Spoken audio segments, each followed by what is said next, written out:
পাহাড়ের বুকে আঁকাবাঁকা রাস্তা দেখে মনে হবে যেন পাড়া মহল্লার সড়ক। যদিও এটি রাঙামাটি খাগড়াছড়ি আঞ্চলিক মহাসড়ক। নানিয়ারচর, বাঘাইছড়ি ও সাজেকে যাতায়াতের একমাত্র পথ এটি। এই সড়ক দিয়ে 2 চাকার মোটরযান থেকে লরি চলে সবকিছুই।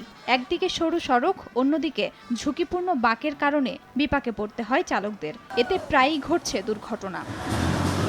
স্থানীয়রা জানান, 4 দশকের বেশি সময় আগে মাত্র 12 ফুট প্রশস্ত সড়ক নির্মাণ করা হয়। দুর্ঘটনা রোধ, সেই সঙ্গে পর্যটকদের চলাচলের সুবিধায় সড়কটির সম্প্রসারণের দাবি এলাকাবাসীর। ছোট হওয়ার কারণে এখানে অনেক রিস্কি, নানা জায়গায় ঝুঁকিপূর্ণ বাঁক আছে, কোথাও কোথাও ভাঙা আছে। ডিস্ট্রিক্টের মতো যদি বড় করা যায়, রাস্তাগুলো বড় করা যায়, ভালো হয় আর কি। ওভারটেকিং করতে গিয়ে আমাদের অনেক সময় মুখোমুখি হয়ে যায়, অনেক অ্যাক্সিডেন্ট হয়েছে এই রোডে। কিন্তু এদিক থেকে যদি একটা বাস আসে বা বাস যায়, বাকি একটা সিএনজি মোটরসাইকেল সাইড দেওয়ার মতো জায়গা থাকে না। এই যখন পরিস্থিতি, তখন সড়ক ও জনপথ বিভাগ বলছে প্রকল্প প্রস্তাবনা পাঠানো হয়েছে ঊর্ধ্বতন কর্তৃপক্ষের কাছে। প্রকল্প প্রস্তাব পাঠিয়েছিলাম, সেটা ঊর্ধ্বতন কর্তৃপক্ষের কাছে রয়েছে। এই প্রস্তাবটা যদি অনুমোদন হয়, সেক্ষেত্রে আমরা সড়ক সম্প্রসারণের কাজ শুরু করব।